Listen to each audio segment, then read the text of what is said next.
BBA, BCA, BCom computer కోర్సులో 100% placement లభించే ఏకైక డిగ్రీ కాలేజ్ కూకట్పల్లిలోని ఐక్రియేట్ డిగ్రీ కాలేజ్. లయాకారుడు సర్వాంతర్యామి అని శివుడిని పిలుస్తారు. ఎప్పుడు ధాన్య ముద్రలో శివుణ్ణి కనిపిస్తాడు. శరీరం మీద పులి చర్మం కప్పుకుని మెడలో పాముని కంఠాభరణంగా ధరించి శరీరమంతా విభూది ధరించి ఉంటాడు. అయితే శివుడు మెడలో ఉండే మహాసర్పాన్ని వాసుకి అని పిలుస్తారు. శివుడి మెడలో పామున్న దృశ్యాలను ఫోటోలు లేదా గుడిలో చూస్తుంటాము. అయితే ఇక్క సాక్షాత్తు వాసుకే స్వామి ప్రతిరూపమై లింగాన్ని చుట్టుకొని కనిపించడంతో భక్తులు మైమరిచిపోయారు.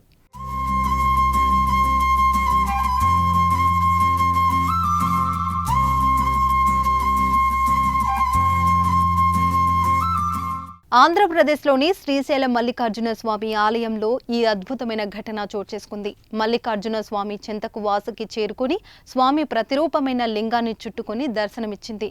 దీంతో ఈ అరుదైన దృశ్యాన్ని చూసేందుకు భక్తులు ఎగబడ్డారు.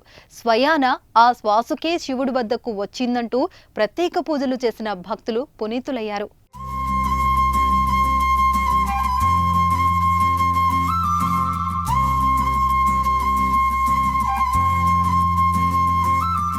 నంద్యాల జిల్లా నల్లమల్ల అడవుల్లోని ప్రసిద్ధ శ్రీశైల క్షేత్రం నిత్యం భక్తులతో కిటకిటలాడుతుంది. ఈ క్షేత్రంలోని పాతాళగంగ వద్ద చంద్రలింగం ఉంది. భక్తులు నిత్యం దర్శించుకునే ఈ లింగం వద్ద ఓ అద్భుతం జరిగింది.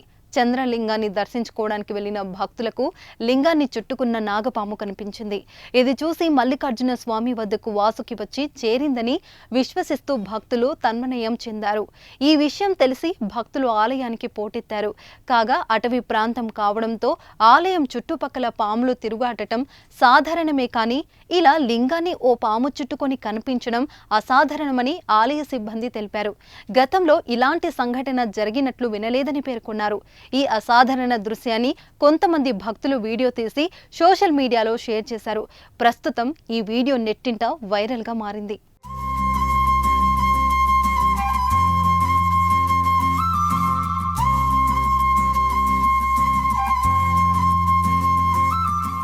సుమన్ టీవీలో మీ పర్సనల్ అండ్ బిజినెస్ ప్రమోషన్స్ కోసం కింది నెంబర్కి కాంటాక్ట్ చేయండి.